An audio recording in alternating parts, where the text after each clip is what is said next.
सहजात्म स्वरूप परम गुरु योगेंद्र युग प्रधान सहजानंद घंजी जन्म शताब्दी 2014। परम गुरु प्रवचन द्वितीय श्रेणी। परम गुरु प्रवचन नंबर 10। माइक सुख त्याग, हिंदी।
यह बात कैसे संभव है?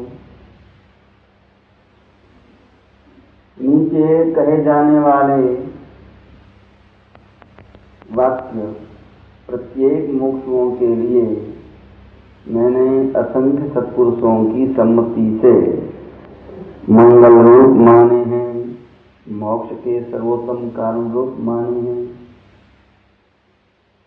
माइक सुख की सभी प्रकार की वांछा कभी भी छोड़े बिना छुटकारा होने वाला नहीं है। तो जब से इस वाक्य का श्रवण किया तब से इसी अभ्यास क्रम में प्रवर्तित होना अनिवार्य है, ऐसा समझना। एक माइक सुख के पीछे सारा संसार। माइक सुख की वृत्ति क्यों होती है कि असली सुख का परिचय है। माइक सुख यानी मृग मरीचि का तुल्य आभास मात्र सुख, सुख का आभास, सुख नहीं किंतु आभास। तो ये असली सुख क्या चीज है मालूम नहीं, पता नहीं। इसलिए माइक सुख के प्रति हमारा आकर्षण है और प्रवृत्ति भी है। असली सुख क्या चीज है?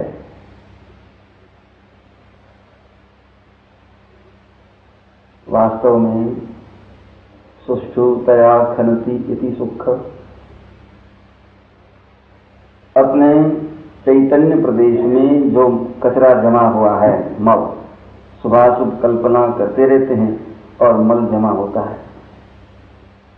शुभाशुभ कल्पना के अवसर में हमारे आत्म प्रदेश में गर्मी पैदा होती है।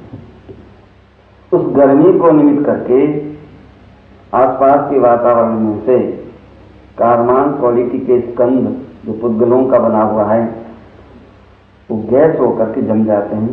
जैसे सूर्य की गर्मी को निमित्त करके जल तत्व वाष्प होकर और बादल के रूप में जमता है वह आकाश में, ऐसे चिराकाश में ये जमता है। अणु अणु परस्पर जमते हैं, रहते हैं उस विभाग में, क्योंकि आत्मा में स्पर्श नहीं है, इसलिए स्पर्श रहित वस्तु में स्पर्श वाली वस्तु ठहर सकती। ये जब तक रहे फटे नहीं तब तक भीतर अंधेरा रहता है और अंधेरे के कारण सूर्य का प्रकाश जैसे छिप जाता है ऐसे हमारा प्रकाश है। और अंधेरे के कारण हम अपने आप को ड्राइवर तत्व के रूप में इस मोटर में अलग नहीं देख पाते अपने आप को। ये शरीर में आत्म भ्रांति बनी रहती है, अनादिकाल से ये क्रम है। बस जैसा शरीर है ऐसा अपने आप को हम मानते हैं। और शरीर की व्युत्पत्ति यही है, सीरियते इति शरीर, प्रतिक्षण नाश की ओर आगे बढ़ रहा है। उत्पत्ति के साथ लय, ये क्रम है कुदरत का, ये चालू ही है। जन्म के साथ मृत्यु लागू है, इसलिए ये प्रति क्षण विनाश पा रहा है, परिवर्तन पा रहा है। विनाश का मतलब परिवर्तन, ये परिवर्तन पा रहा है, इसलिए इसको शरीर की संज्ञा दी है। तो ये शरीर तो परिवर्तनशील है, जबकि हम ड्राइवर तत्व के रूप में भीतर हैं और ज्यों का त्यों रहने वाले कायमी पदार्थ है। अपना नित्यत्व स्वभाव को हम छोड़ नहीं सकते, इसलिए अपने नित्य स्वभाव को इसमें आरोप करके शरीर कायम रहे ऐसा हम ख्याल बनाए रखते हैं। इसको पोषण देते हैं, रक्षा करते हैं और कभी नष्ट न हो ये ध्यान रखते हैं। ये कायमी बना रहे ये चाहते हैं। ये चाह के पीछे अपना नित्य स्वभाव काम कर रहा है। यदि हम नित्य नहीं होते, हम आत्मा, तो शरीर को नित्य बनाने की चेष्टा नहीं करते, स्थायी बनाने की चेष्टा नहीं करते। और स्थायी बनाने की चेष्टा करते हुए भी ये नाश की ओर आगे बढ़ रहा है, रुकता नहीं है और आखिर छोड़ के ही जाएगा। इसको हम छोड़ेंगे या ये हमको छोड़ेगा? वास्तव में यही हमको छोड़ देता है। आखिर हमें इनसे संबंध विच्छेद का अनुभव करना ही पड़ेगा, जिसको मृत्यु कहते हैं। ये बाहर का बॉडी रूप में जो स्थूल शरीर है, औदारिक शरीर है, उससे संबंध विच्छेद होना मृत्यु है, और भीतर दो सूक्ष्म शरीर हैं उससे संबंध विच्छेद होना मोक्ष है। उससे संबंध विच्छेद नहीं होता, क्योंकि हम चालू शुभाशुभ कल्पना करते ही रहते हैं और उसी से वो मल जमा होता है। वो जो कि कारण शरीर मशीनरी रूप में है, उसमें पूर्ति होती रहती है। वो मशीन कायम है तो बॉडी बदलते रहते हैं। आज भी मोटर का मशीन ठीक है, यह कारमान शरीर, तेजस शरीर, ये मशीनरी और अग्नि तत्व रूप में सर्वांग है, उसके ऊपर ये बॉडी है, स्थूल शरीर। और उसमें हम ड्राइवर तत्व हैं। हम इन तीनों से अलग हैं, स्वतंत्र हैं, ज्ञाता दृष्टा साक्षी मात्र हैं। ये हमें भान नहीं है, उसका कारण नशे में है, बेहोश है। और ये नशा विषपान से होता है। पंच विषयों का परिचय करते हुए ये नशा चढ़ा रहता है, बेहोशी बनी रहती है। ये नशा उतर जाए, हम स्वरूप जागृत हो जाएं, बाद में उस जागृति में ही असली सुख क्या चीज है समझ सकते हैं।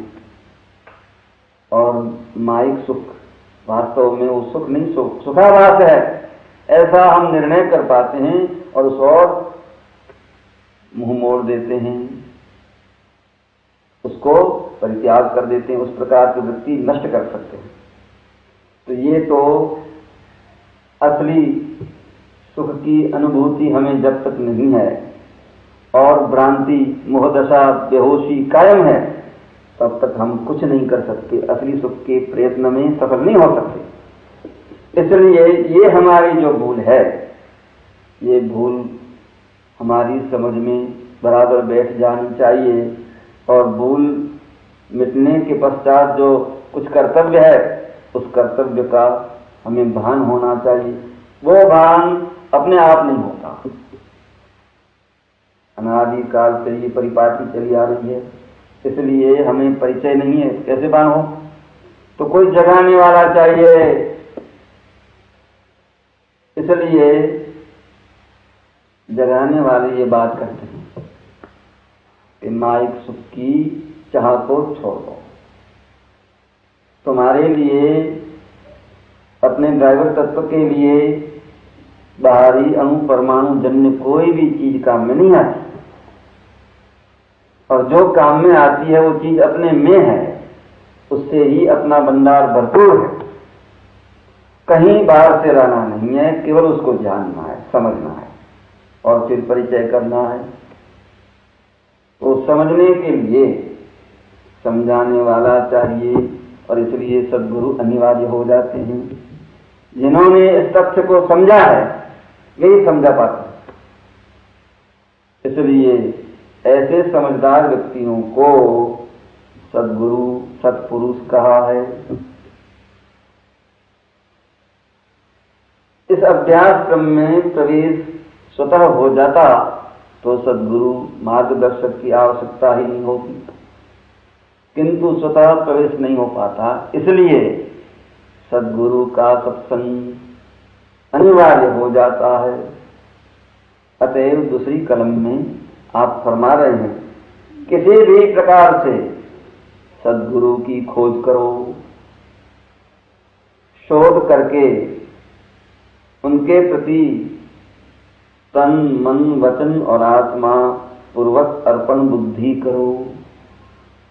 उनके हाथों में अपने आप को सुपुर्द कर दो, जैसे कोई डॉक्टर के हाथ में अपने आप को सुपुर्द कर देते हैं हॉस्पिटल में। वो जिस तरह से आज्ञा फरमाते हैं, इस तरह से औषध का पान और पथ्य पालन करते हैं, तो रोग से हमें छुट्टी मिलती है। उसमें हम मनमाना कुछ नहीं कर सकते। ऐसे ये भवरोग से मुक्त होना है। पुनरपि जननम पुनरपि मरणम, ये भवरोग है। इस भवरोग से, यानी भिन्न भिन्न देह धारण करके जन्म लेना और मरना, इसी को कहते हैं भवरोग। इस हालत में ही हम दुखी हैं, रोगी हैं, इसलिए दुखी हैं। तो ये भवरोग से छुट्टी पाना जरूरी है। इसलिए भवरोग के उत्कृष्ट डॉक्टर किंवा वैद्य किंवा हकीम कौन है? सद्गुरु। जिन्होंने अपना रोग मिटाया है, वे दूसरों के रोग को मिटाने में समर्थ हैं। अपनी भ्रांति मिटाई और अपना भवभ्रमण मिटाया, वे ही दूसरों को मार्गदर्शक हो सकते हैं। इसलिए उनके हाथों अपने आप को सुपुर्द कर देना अनिवार्य है। एक पाषाण कलाकार के हाथ में अपने आप को सुपुर्द कर देता है तो वो भगवान की मूर्ति रूप में बनकर और भगवान के रूप में पूजा जाता है। एक पत्थर जड़ पदार्थ वो भी भगवान के रूप में पूजा जाता है कलाकारों के हाथ में आने के पश्चात। तो हम इन कलाकारों के हाथ में अपने आप को सुपुर्द कर दें तो क्यों न भगवान हो सके, भगवान से अभिन्न हो सके। वही भगवान को प्राप्त करना कि वह भगवान होना है, अभिन्न हो जाना है। तो ये अनिवार्य हो जाता है। अब ये जो अर्पण बुद्धि करने की बात बताई है, इस बात को स्वीकार करते हुए सद्गुरु के बजाय असद्गुरु के हाथ में भी संभव है कि हम सुपुर्द हो जाएं। यदि असद्गुरु के हाथ में सुपुर्द हो जाएं तो हमारा गौरव कायम ही रहेगा। इसलिए सद्गुरु की खोज करते हुए ये भूल न होना चाहिए।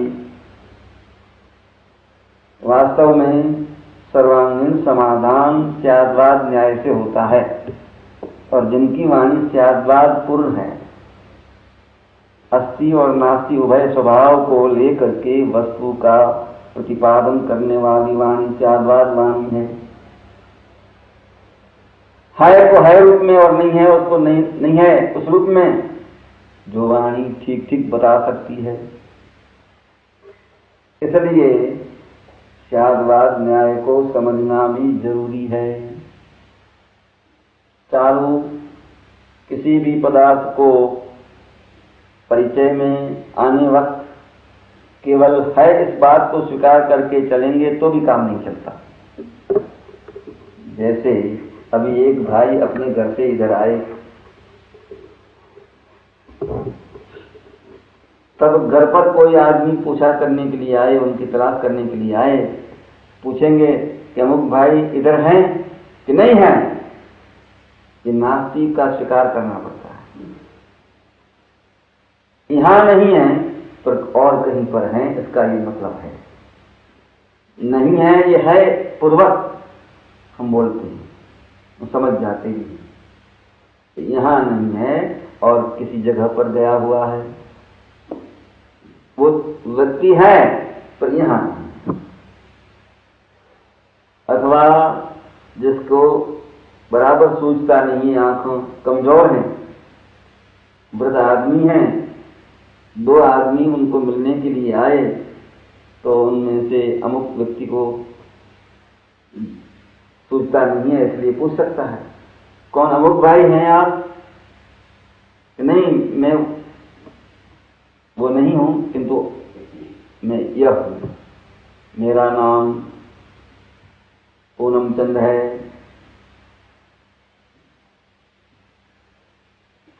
ये नहीं हूं और हूं, ये दोनों का वहां कथन करना पड़ता है, प्रतिपादन करना पड़ता है।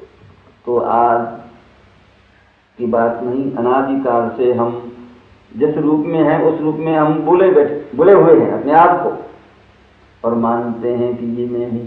तो ज्ञानी कहते हैं ये तो नहीं है, ये नास्ति धर्म है, वो पृथकता का प्रतिपादन करता है। दो चीजों में अलगता समझाने के लिए नास्तिक गुणधर्म का माध्यम लिया जाता है। इसलिए ये हम शरीर रूप नहीं है पर आत्मा रूप है।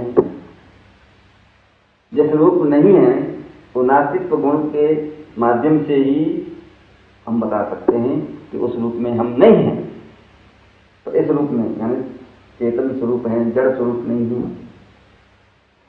तो है और नहीं है, ये दोनों अस्थि और नास्तिक गुण धर्म के माध्यम को लेकर के जो वाणी प्रकट होती है वो स्याद्वाद वाणी है। तो सही रास्ता और सही वस्तु का स्वरूप समझा सकती है। तो यहां सद्गुरु के लक्षण में जो अपूर्व वाणी बतलाई है वो अपूर्वता इस कारण से है और अनुभव इसी आधार से होता है, वस्तु का यथार्थ अनुभव। इसलिए ऐसे सद्गुरु की खोज करना चाहिए कि जो हमारे भ्रम को मिटा पाए। वे किसी भी जाति के हों, किसी भी देश में हों, किसी भी संप्रदाय के हों, परवाह नहीं। तो सबके लिए कोई संप्रदायवाद आबद्ध नहीं करता, बाधक नहीं। संप्रदाय संप्रदाय है। सत्य के पहचान के हेतु संप्रदाय शब्द कोई दोषजनक नहीं है। सम्यक प्रकार से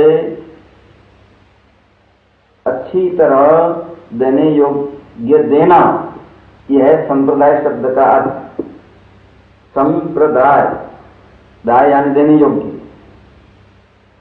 प्र यानी बलवान रूप से, अच्छी तरह, और सम्यक प्रकार से चेतना को भीतर समाये हुए और अपने अनुभूत बातों को जाहिर करना, जो देने योग्य है शिष्य के सामने जाहिर करना, वो है संप्रदाय शब्द का परमार्थ।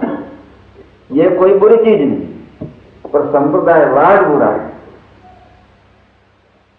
संप्रदाय बुरी नहीं है, पर संप्रदाय के नाम से विवाद बुरी है। आज संप्रदायों को बुरा बताया जा रहा है, वो बराबर नहीं है बात, पर संप्रदाय के नाम से विवाद जो किया जाता है वो बुरा है। विवाद से परे है वो संप्रदाय जो देने योग्य अनुभूति का इशारा, वो विवाद किसी में पाया नहीं जाता, दिया भी नहीं जाता, लिया भी नहीं जाता।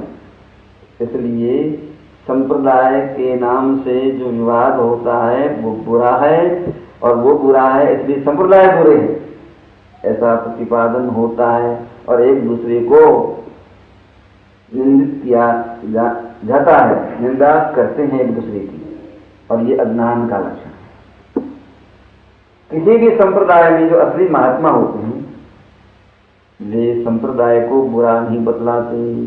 इसलिए सर्वज्ञ भगवान महावीर देव ने 15 वेदों से सिद्ध स्वीकार करके और हमें समझाया है, किसी भी स्वांग में, किसी भी शरीर में और किसी भी बाह्य उदय में यदि आत्मदर्शन, आत्मज्ञान, आत्म समाधि हम प्राप्त कर लें तो हमारा मोक्ष होता है। इस ड्राइवर तत्व को प्रत्यक्ष कर लें और उसी में ही अपनी नजर को स्थायी स्थिर कर दें तो हमारा मोक्ष होता है, हर हालत में मोक्ष होता है। इसमें कोई संप्रदाय नड़ता नहीं, कोई बाह्य व्यवहार नड़ता नहीं है, और न ये शरीर की रचना नड़ती है। शरीर चाहे पुरुष का हो चाहे स्त्री रूप में हो, पर उसमें कोई बाधा नहीं है। शरीर शरीर है, वाहन है, उसमें सफर करने वाले हम अलग हैं, एक समान, एक थे। हमारे प्रत्येक के घट में जो वह तत्व है वो एक समान होने से एक भी कह दिया, वो अभिप्राय से कहा है।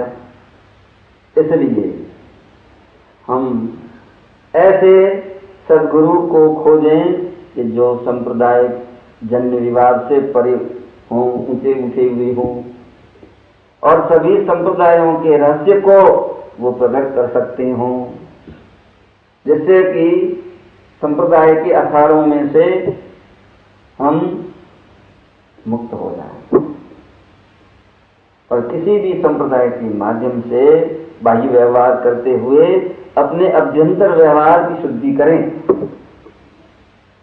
इस न्याय से ही तीर्थंकरों ने 15 वेदे सिद्ध की बात बताई है। तापस स्वांग में भी केवल ज्ञान और मोक्ष हो सकता है, यानी ब्राह्मण संस्कृति के माध्यम से भी हो सकता है। कोई हमारी संस्कृति ही केवल ठेकेदार हो ऐसी बात नहीं, पर उसमें भी जो मूल तत्व का प्रतिपादन जैसा किया है उस प्रकार समझना है। चाहे हिंदू हो, चाहे मुसलमान हो, चाहे ईसाई हो, चाहे जैन, शैव, बौद्ध हो या अन्य कोई संप्रदाय वाले हो, पर अपने अंतः शुद्धि, चैतन्य शुद्धि यदि हम समझ जाएं, उसका प्रयोग कैसे होता है वो विधि समझ जाएं, तो बाह्य व्यवहार कोई भी रहो परवाह। खाते खाते भी हम केवल ज्ञान पा सकते हैं, नाचते नाचते भी केवल ज्ञान पा सकते हैं, श्रृंगार करते सकते और शादी करते करते फिर क्या? संप्रदायवाद ने लिमिटेड कर दिया इस रास्ते को, जो बराबर नहीं है, वो अनलिमिटेड है। ऐसे गुरु की खोज करो कि हमें ये मतपंथ के रिवाज से हमें बचा ले, और जिस संप्रदाय में हो उस संप्रदाय के विधि विधान हैं उनको छोड़ने की वो बात न करें, उनकी मौज है, वो जैसा भी रह सकता है। उनकी बाह्य चेष्टा बाहर की बाहर रहेगी, अभ्यंतर चेष्टा, आत्म चेष्टा, दर्शन ज्ञान रमणतारू, वो कला सीखना है, सिखाना है। और उस तत्व का अलग अलग नाम है। ये देव तत्व के नाम से जितने हमारे सामने नाम और रूप उपस्थित किए जाते हैं, प्रकाशित किए जाते हैं, वो सब ड्राइवर तत्व के ही, और अपना जो अनुभूति से एक है उसको पहचान कराने के लिए ये सब शिक्षा प्रकार है। इसलिए उस एक को जो अपनी अनुभूति से जानने देखने वाले के रूप में एक है, पकड़ो, उसको समझो, उसको पहचानो, उसको देखो, जानो, उसी में रहो। बाहर का कोई भी व्यवहार उदय में रहो, परवाह नहीं। वो कर्म तंत्र के आधारित है, बाह्य व्यवहार का उदय। कर्म तंत्र सफल है, प्रति की प्रतिक्रिया अनिवार्य रूप में होती है। वो जिस तरह से फिल्म उतर चुकी है उस ढंग से ही स्टेज पर आएगी और आएगी। केवल अपनी समझ को परिवर्तित कर देना है, अपने आप को इस मोटर से भिन्न ड्राइवर तत्व के रूप में ख्याल में रख करके केवल उसी के विषय में ही चिंतन मनन निधिध्यासन करना चाहिए। उसी में ही चित्तवृत्ति को जोड़े हुए ये व्यवहार करना चाहिए। व्यापार करो, सर्विस करो, चलो फिरो, उठो बैठो जागो सुओ, पर वो अनुसंधान छूटना न चाहिए।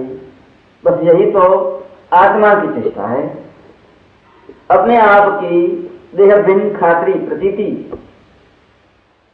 और वो प्रतीति के आधार से देह से भिन्न अपने चैतन्य प्रदेश में ही चित्तवृत्ति का अनुसंधान, सत में चित्त जोड़ करके रहना, तो आनंद की अनुभूति हो सकती है। असत में चित्त लगा करके रहते हैं तो वो आकुलता पैदा हो जाती है, दुख का अनुभव करना पड़ता है। असत ये जो पर्याय हैं, देहादि के पुद्गलों के पर्याय, अवस्थाएं, आकार प्रकार आदि, उसमें हमारी दृष्टि यदि रहती है तो किसी भी संप्रदाय के नाम को लेकर और किसी भी संप्रदाय की धार्मिक विधि निषेधों की चेष्टा करते हुए भी हम छूट नहीं पाएंगे, हम मुक्त दुख से नहीं हो सकेंगे। क्योंकि संप्रदाय कोई जवाबदार नहीं है, हमारे दुख के जवाबदार हम हैं। असत में सुरता है, चित्तवृत्ति प्रवाह असत में लगा हुआ है, तो उसका फल असत ही आएगा। सत में लगने से उसका फल सत ही आएगा। तो ये सत क्या चीज है? जो त्रिकाल हाजिरी रखता हो वो है सत। एक परिवर्तन का अधिष्ठान कौन है? समुद्र में तरंगमालाएं उछलती हैं, उसका अधिष्ठान है समुद्र। इस तरह से ये परिवर्तनों का, ये आकार प्रकारों का अधिष्ठान रूप में जो तत्व है और वो अपने अनुभूति से जो एक है उसको पकड़ना। अधिष्ठान अपना स्व तत्व है, स्वद्रव्य, वो है अपना अधिष्ठान, जिसके आधार पर अनेक आकार प्रकार उत्पन्न हुए और लय भी हो गए और हम कायम के कायम आज भी और भविष्य में भी कायम रह सकेंगे। जो त्रिकाल हाजिरी रखता है वही है सब। परिवर्तन जिसमें हो रहे हैं तो आप स्वयं कायम का कायम रहता है। जल की तरंगें उछली, जल की सपाटी से ऊंचे और फिर उसमें समा गई, उसमें कोई वदघट नहीं हुआ, कोई माप तोल में फर्क नहीं होता तो होता। इस तरह से चेतन की चेतन पर्याय उत्पन्न होती हैं और लय होती हैं, जिसमें वो है सत और वो जो पर्याय वो तरंग माराए हैं वो है असत, जो कायम नहीं रहे।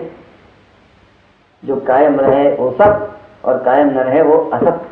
तो वस्तु की आकार प्रकार रूप में अवस्थान पर स्थिति वो है असत और मूल द्रव्य ये है सत। इसलिए सत की व्याख्या उत्पाद जय ध्रुव युक्तम सत लिखी गई।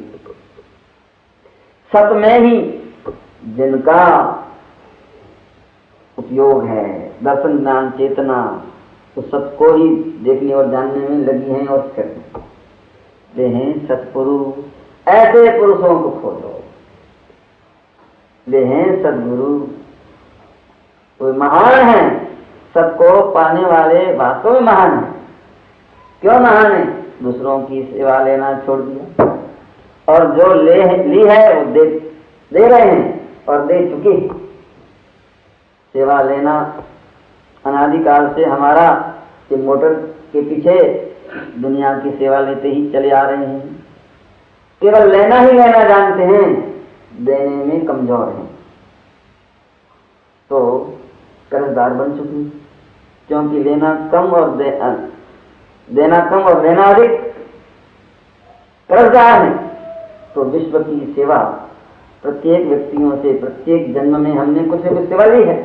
इसलिए विश्व के तमाम देहधारी जितने हैं उनसे हमें किसी न किसी जन्म में सेवा के बहाने कुछ जो लिया है, लिया कम है तो कर्जदार है प्रत्येक व्यक्तियों का। और जिनके साथ समाप्त हो चुका है लेन देन का संबंध, उनको छोड़ करके बाकी के लिए भी देना तो पड़ेगा।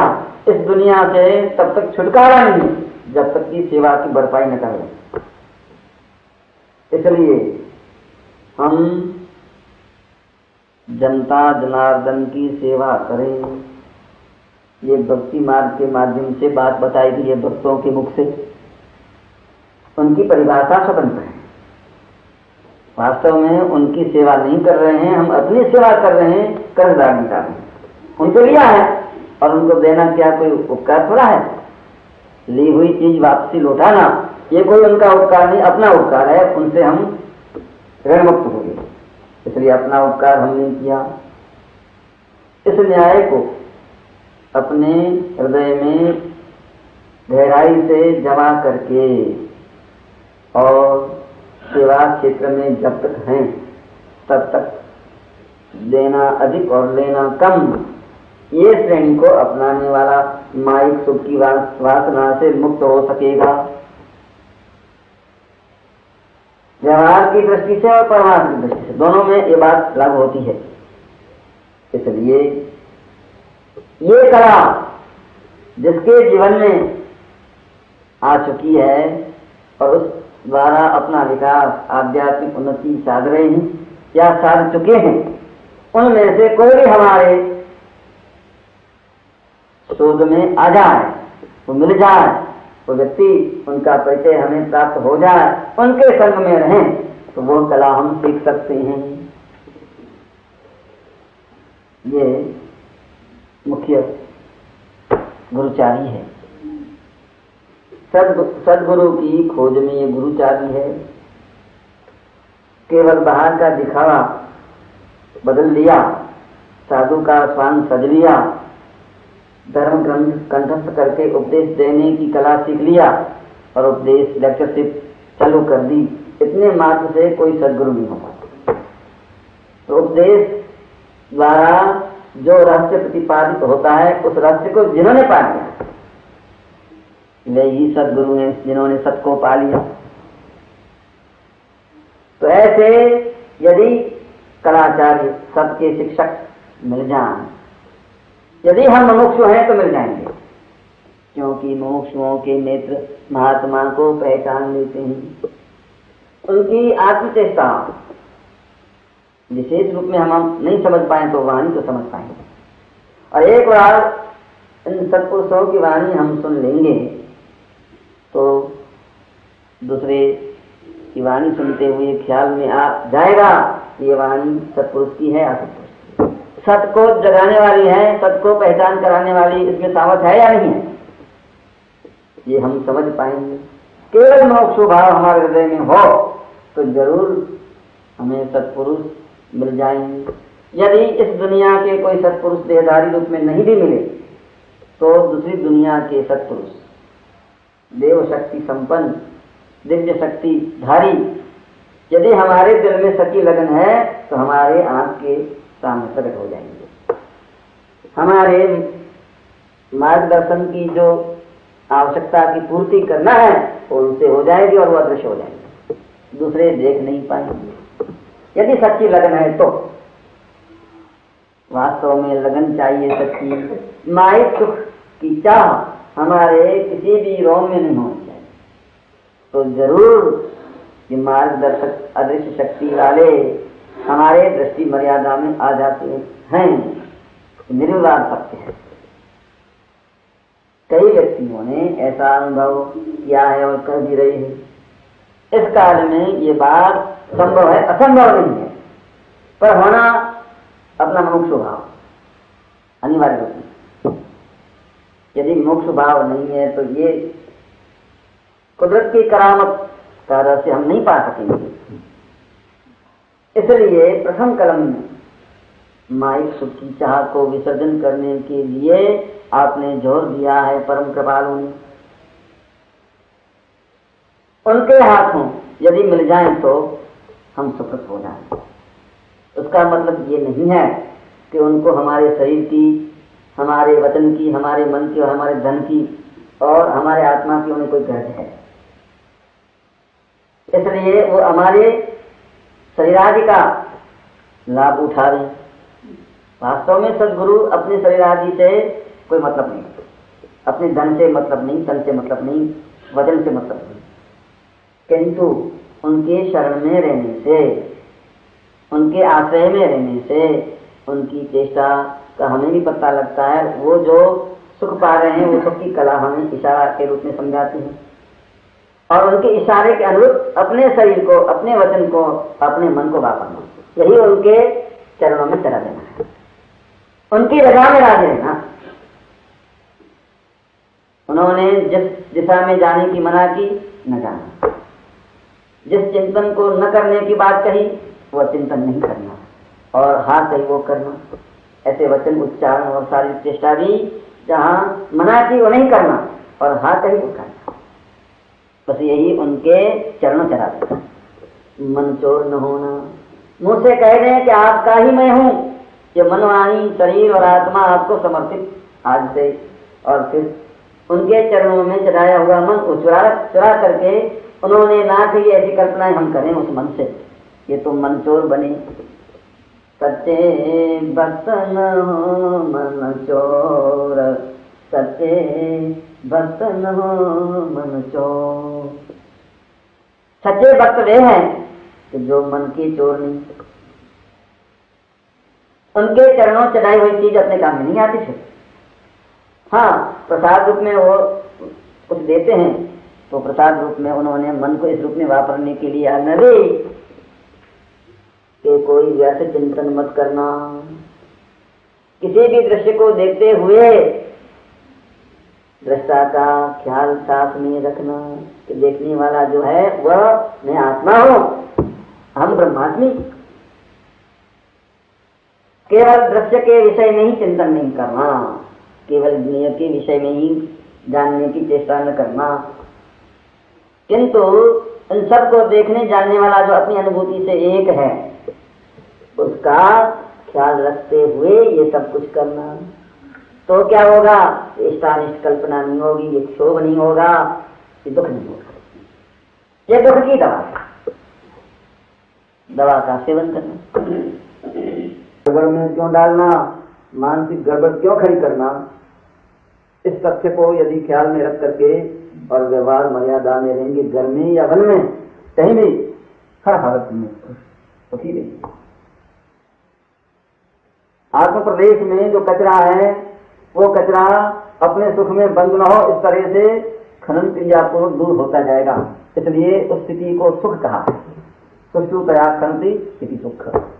हमारे भीतर आकुलता पैदा न हो, आनंद ज्यों का त्यों बना रहे, और भीतर कर्म के कचरे के रूप में जो कुछ जमा है, मल जमा है, वो मल विसर्जन होता रहेगा, ध्यानाग्नि द्वारा जलता हुआ बिखरता रहेगा और आत्म उज्ज्वलता हमारी अबाध्य रहेगी।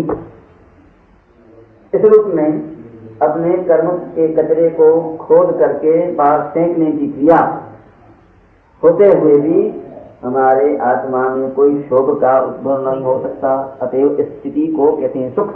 और दुख दूरात खनती दुख। यदि ये धारा हमारी पकड़ में नहीं आई तो क्या है, हम माइक सुख के पीछे लगे हुए रहते हैं। माइक सुख के पदार्थ तो दूर रहते हैं हमसे, क्योंकि हम हैं आत्मा और हैं स्पर्श रहित। स्पर्श रहित हम स्पर्श वाली चीजों को छू नहीं सकते, वो हमसे दूर रहती है। तो उसकी चाह के कारण हमारे आत्म प्रदेश में संकल्प विकल्प चलो के चल रहते हैं। और संकल्प विकल्प की क्रिया जब होती है, तब जैसे मिट्टी को खोदने के लिए हथियार की क्रिया शुरू की तो मिट्टी ऊंची नीची होती है, ऐसे हमारे आत्म प्रदेश में ऊंचा नीचा परिणाम होता है। यही खोद काम। ऐसी स्थिति में हमें भीतर आकुलता ही आकुलता बनी रहती है, दुख ही दुख। अतएव ये दूरा वस्तु दूर होते हुए और अपने आत्म प्रदेश में खोद काम हम करें, ऐसी स्थिति को दुख कहा है। खनन क्रिया यहाँ होती है चैतन्य प्रदेश के उछल कूद दुख में, और सुख में तो अपने चैतन्य प्रदेश में खोद काम नहीं होता है, वो होता है कर्म प्रदेश में, जड़ प्रदेश में। खोद काम दोनों तरफ से होते हैं। तो वो चैतन्य प्रदेश में होता है तब दुख, और जड़ प्रदेश में होता है तब दुख का अभाव। ये सुख दुख के शब्दों का रहस्य है। और ये तो सुखाभास है, जिसको हम सुख मानते हैं, ये सुख नहीं सुखाभास है, ये तो दुख ही है। माइक सुख दुख ही। सद्गुरु के चरणों में अपने आप को समर्पण करना का मतलब है आज्ञा पालन। आराम लो धम्मोपनतो, आज्ञा मूल धर्म कहा है ज्ञानियों ने। आज्ञा शब्द का मतलब है आ यानी संपूर्ण ज्ञान यानी जानकारी। वे सद्गुरु अपने आवश्यक जानकारी जो चाहिए वो उनके पास है सब कुछ, और वो हमें जानकारी देते हैं। उनसे वो समस्त प्रकार की जानकारी का प्राप्त होना ही आज्ञा प्राप्त होना। ये आज्ञा शब्द का रहस्य। उन्होंने जानकारी दे दी इस तरह से अपने आप को ये शरीर मोटर से अलग समझना, और इस तरह से धारणाओं को दृढ़ बनाना और स्वरूपानुसंधान कायम रखना, चित्तवृत्ति को दृश्य पर से अदृश्य में जोड़े हुए रखना। कोई दृश्य सामने आया उस पर से अदृश्य का अनुसंधान करो, तो इसको देखने वाला वह हमें आत्मा में जो दिखता नहीं है वह है, पर उस रूप में भी अनुसंधान हो सकता है। कोई भी दृश्य आया सामने तो उसको देखते हुए जो देखने वाला है वो अदृश्य है, पर वो हमारी समझ में आ सकता है कि है। बस उस है को, अपने अस्तित्व को अपनी स्मृति में कायम बनाए हुए रखना। इसीलिए मंत्र स्मरण की आदत बताई जा रही है। ये शब्द जो उस तत्व को याद दिलाता है उसको कहते हैं मंत्र। क्योंकि उस शब्द को रखते हुए अर्थ का ख्याल रखेंगे तो ये हमारा जो अनादिकाल का बेहोशीपन हुआ है वो इस जहर के पान से, उस जहर का प्रभाव नहीं पड़ेगा, विष का प्रभाव नहीं पड़ेगा, हम बेहोश नहीं बनेंगे, होश में। मंत्र तो विष का पावर नष्ट करता है, इसलिए उसको मंत्र कहते हैं। ये भी मोह विष है, बेहोश स्थिति हमारी है वो विष के कारण। ये पंच इंद्रियों के विषयों के प्रति का आकर्षण, इसमें महिमा बुद्धि, इसी और प्रवृत्ति करने से ये मूर्तिक अवस्था हमारी हुआ करती है, इसलिए इसको विष कहा है। इसकी असर नहीं होगी यदि स्वरूप जागृति रही तो। तो ये स्वरूप जागृति को कायम टिकाने के लिए जो शब्द रखा जाता है इसको मंत्र कहा है। दूसरे शब्दों में मंत्रन गुप्त राष्ट्रीय धातु से मंत्र शब्द बना है। गुप्त में गुप्त राष्ट्रीय वह एक है जो अपनी अनुभूति से देखने जाने वाले के रूप में है, वही गुप्त में गुप्त राष्ट्रीय बात है, वही तत्व है। उस तत्व को जो प्रकट करे उस शब्द को इसलिए मंत्र कहा है। बाकी बिना ही शब्द का अवलंबन अर्थ में उपयोग रखना ये बड़ा भारी कठिन काम है। यह भी मंत्र का अवलंबन भी साकार उपासना है, ये भी साकार उपासना। ये शब्द का अवलंबन, शब्द साकार है। जैसे ये शरीर की मूर्ति, ऐसे वो वाणी की मूर्ति, वाणी की स्थापना, ये शरीर की स्थापना। तो शब्द का अवलंबन साकार उपासना है। साकार उपासना देखो, कोई कह दें बिल्कुल निराकार उपासना की बात, तो भी वो शब्द द्वारा जो समझाते हैं वो भी साकार उपासना है।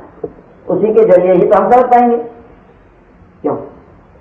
शब्द पुद्गल हैं और देखो ये पकड़े जाते हैं, पुद्गल ही पकड़े जाते हैं, और वो आकार वाले, वो आकार का ही और माध्यम से हम उस तत्व का बोध पाते हैं। तो ये उसका अवलंबन जब तक लेंगे तब तक ये साकार उपासना। साकार उपासना कोई मूर्ति पूजा ही नहीं, पर शब्द पूजा भी है। शास्त्र के रूप में जो शब्द हैं वही शब्द नहीं, पर हम जो प्रत्यक्ष बोलते हैं वो भी शब्द है। वास्तविक शब्द तो ये है, इसलिए स्थापना। ये वाणी के रूप में पुद्गल हैं, काम कर रहे हैं।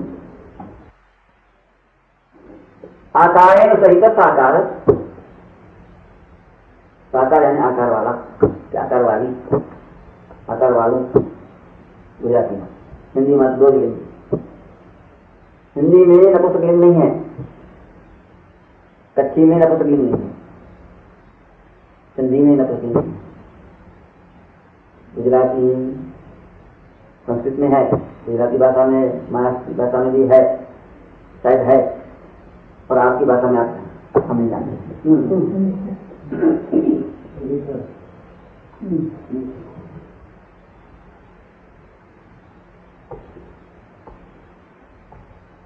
ये सारा संसार साकार उपासना में पड़ा है।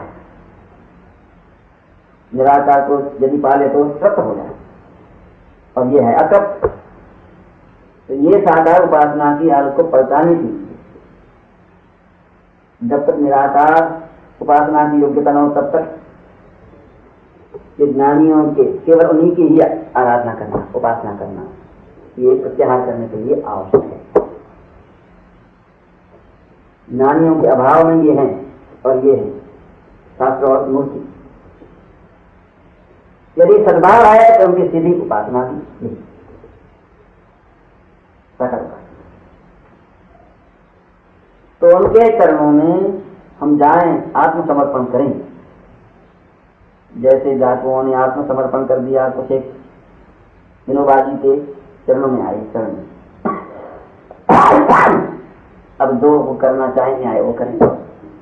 ऐसे हम अपराधी भी उनके चरणों में सुकृत हो जाए, आत्मसमर्पण करें। तो वो क्या कहेंगे, जो आज्ञा देंगे भाई ऐसा जो हो गया, अब से तुम्हारी धारणा पलट दो, तुम्हारी देखने की और जानने की कला में कुछ फर्क है वो सुधार, तुम्हारी समझ सुधार। और फिर दृष्टि ज्ञान में जो जय है उसको हटा करके आचरण करोगे तो भाई सुखी होगा, यहाँ हो जाओगे। यहाँ ज्ञानियों के चरणों में आत्मसमर्पण करने वाले के अपनी और की क्या जवाबदारी है, ये समझने योग्य है। बहिरात्म तजि अंतरात्मा रूप सही निर्भाव सुनानी परमात्मनु आत्म भाव आत्म अर्पण दान सुनानी। ये बहिरात्म भाव को छोड़ करके अंतरात्म भाव को स्थिर करके और परमात्मा भाव का ध्यान करना, चिंतन मनन स्मरण करना, इस प्रकार की परिपाटी को आत्मसमर्पण। बहिरात्म भाव देहात्म बुद्धि, शरीर ही में हूँ ऐसा जो ख्याल, तो बहिरात्म भाव है। मैं पुरुष हूँ, मैं स्त्री हूँ, अपना परिचय शरीर में जो देते हैं हम, ये बहिरात्म भाव है। ये है भूत। ये सदगुरु द्वारा पहला समझ लें, ये मैं नहीं हूँ, मैं तो इसके भीतर ड्राइवर तत्व हूँ। आत्मभाव ब्रह्म भाव कायम करके, देह भाव छोड़ करके ब्रह्म भाव आत्म भाव को कायम करके और फिर परमात्मा का स्मरण ध्यान चिंतन मन करो, ये है आत्मभाव। ऐसे परमात्मा का स्मरण ध्यान कैसे होता है? तो उनकी छवि को अपने केंद्र में खींच लो और अपने हृदय मंदिर में प्रतिष्ठित कर लो और उनमें चित्तवृत्ति को जोड़े हुए रखना, भक्ति यानी जुड़ना है और उनकी जो आज्ञा मिले उसके अनुसार प्रयोग प्रवृत्ति करना। क्या योग एकत्वथी वर्ते आज्ञा। हम उपदेशक लोग या मंदिर में बैठे हैं भगवान, वो आपके भगवान को जागृत करने के लिए है। आपका भगवान आपके घट में है। प्रभुत्व शक्ति बीज वृक्ष न्याय से अपने घट में है, बीज रूप में है। जिन्होंने व्यक्त नहीं किया उनके बीज रूप में है, जिन्होंने व्यक्त कर दिया वृक्ष रूप में है। जिन्होंने वृक्ष रूप में प्रकट कर दिया है वे ही बीज से वृक्ष कैसा होता है वो जानते हैं। तो ऐसा जो जानते हैं उनके पास वो ज्ञान है, वो ज्ञान ज्योति उनके पास है, वो आंख वाले हैं, इसलिए हमारा मार्गदर्शक के रूप में वो बराबर एक्टिंग कर सकते हैं। तो उनके प्रति संपूर्ण प्रेम समर्पण कर देना है, अपने पास प्रेम करने, उनके ऊपर निछावर करना, मन वाणी और शरीर और जो कुछ है सब उनके चरणों में चढ़ाने का मतलब अपना प्रेम उनके चरणों में चढ़ा देना। तो वो आकार हमारे जगत में प्रकट होकर के स्थिर होता है। वे तो वहीं रहते हैं, तो हमारे चैतन्य प्रदेश में जो प्रभुत्व शक्ति बीज रूपा है वो उसी आकार में प्रकट होती है हमारे गठन में। और वो परमात्मा को जो हम देख रहे हैं उसी आकार में देख रहे हैं, वो है अपना ही स्वरूप। भक्ति मार्ग में ये परिपाटी का रहस्य है, अपने ही स्वरूप को जो उस आकार में ध्यान करते उसी आकार में करें। उनका ध्यान करना बहिरात्म भाव को छोड़ करके अंतरात्म भाव को धारण करके, तो क्या होता है? हर समय ख्याल रहेगा परम गुरु परमात्मा परम गुरु कहलाते हैं। वे कैसे हैं? देह सहजात स्वरूप, शरीर स्वरूप नहीं, पुरुष स्त्री स्वरूप नहीं, सहजात स्वरूप, जन्म मन रहित आत्म स्वरूप। सहज शब्द का है अकृत्रिम, बिना बना होता, जो बनाए बिना जो है वो कभी बिगड़ता भी नहीं है, त्रिकाल है, इसलिए वो जन्म मन रहित है। तो सहज शब्द का हुआ जन्म मन रहित आत्मस्वरूप। वे परम गुरु जन्म मरण रहित आत्मस्वरूप सहजात्म स्वरूप हैं। जैसे वे हैं वैसा ही मैं हूँ, तो मैं पुरुष स्त्री नहीं हूँ, ये नाम रूप से रहित हूँ। ये अंतरात्म भाव का कायमी स्थिरता को बनाकर और परमात्मा परम गुरु जो हमारी आंखों भीतर की आंखों से दिखाई पड़ते हैं उनका ध्यान करना और उनकी आज्ञा मिले ऐसी प्रतीक्षा करना। जो आज्ञा प्राप्त करना है तो प्रतीक्षा करना पड़ता है और वो सामने दिखाई पड़ेंगे और फिर बोलते हुए भी सुनाई पड़ेंगे, ऐसा करो ऐसा मत करो, अपनी आप आज्ञा मिलेगी, तो जानकारी मिलती रहेगी अवसर अवसर पर। तो वे जिस तरह से अपने आप को दुख से मुक्त रख सकते हैं, ऐसा हम ये प्रयोग करेंगे तो दुख से मुक्त अपने आप को अनुभव में ले सकेंगे, दुख से मुक्त रह सकेंगे। वो स्थायी परिपाटी करे सर्वथा मुक्त हो जाएंगे। जितना समय हम वो प्रयोग करेंगे उतना तो दुख से मुक्त रह सकेंगे। और ये प्रयोग यदि 2 घड़ी के लिए सिद्ध हुआ तो स्थायी बनाने का प्रयोग चालू करें तो स्थायी हो सकता है। उसमें भले एक आध जन्म ये जाए, एक आध जन्म और भी लेना पड़े, परवाह नहीं। तो अब ये भान बिना व्यवहार होकर के भटकना नहीं है, क्योंकि हमें छूटना है, हम मुमुक्षु हैं। इसलिए किसी भी प्रकार से सद्गुरु की खोज करनी चाहिए। खोजने पर यदि मिल जाए तो उनके प्रति तन मन वचन और आत्मा से अपने आप को समर्पित कर देना चाहिए, अर्थात उन्हीं की आज्ञा का ही सभी प्रकार से निशंक होकर आराधन करना चाहिए। शंका नहीं, शंका शल्य है, चले जाने कांटा पैर में लग जाए तो हम चल नहीं सकते। जब तक शंका है तब तक साधन पथ में भी चल नहीं सकते, आगे नहीं बढ़ सकते। निशंक निशल्यो वृत्ति का जोड़ाम, साधकीय वृत्ति का साध्याकार जोड़ाम अनुसंधान, उसको कहते हैं गति। वो निश्चल्य हो तो ही वो अनुसंधान हो सकता है, शल्य है तो अनुसंधान नहीं होता। रास्ते में किसी व्यक्ति को हमने पूछा, 4 रास्ता है, बोर्ड नहीं है, और हमें जिस रास्ते जाना है ज्ञान नहीं है, तो किसी को पूछते हैं और उसने यदि संदेह है कि ये आदमी ने बराबर जवाब दिया कि नहीं, तो हम चलेंगे नहीं, रुक जाएंगे। यदि हमें विश्वास है कि हाँ इसने कहा बराबर है तो हम जाएंगे। इस तरह से ये बात, शंका नहीं होना। सदगुरु असली हो, मार्गदर्शक असली हो, मार्ग असली हो, और हम चलने के लिए भी अपनी असलियत को प्रकट करके रहें तो बाकी क्या बचा। केवल अपने गंतव्य स्थल तक पुरुषार्थ करना है, वो करते रहें, जरूर गंतव्य स्थल पर पहुंच जाएंगे। और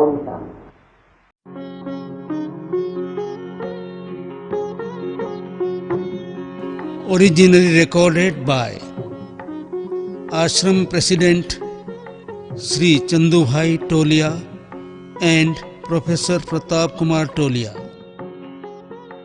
Edited by Professor Pratap Kumar Tolia, Srimati Sumitra Tolia, Kumari Parul Tolia, Dr. Vandana Tolia. Produced with Pujya Mataji's blessings and courtesy of Srimad Rajchandra Ashram Hampi. Copyrighted by Vardhaman Bharati, Prabhat Complex, Bangalore 9 and Parul 1580 Kumarswamy Layout, Bangalore 78.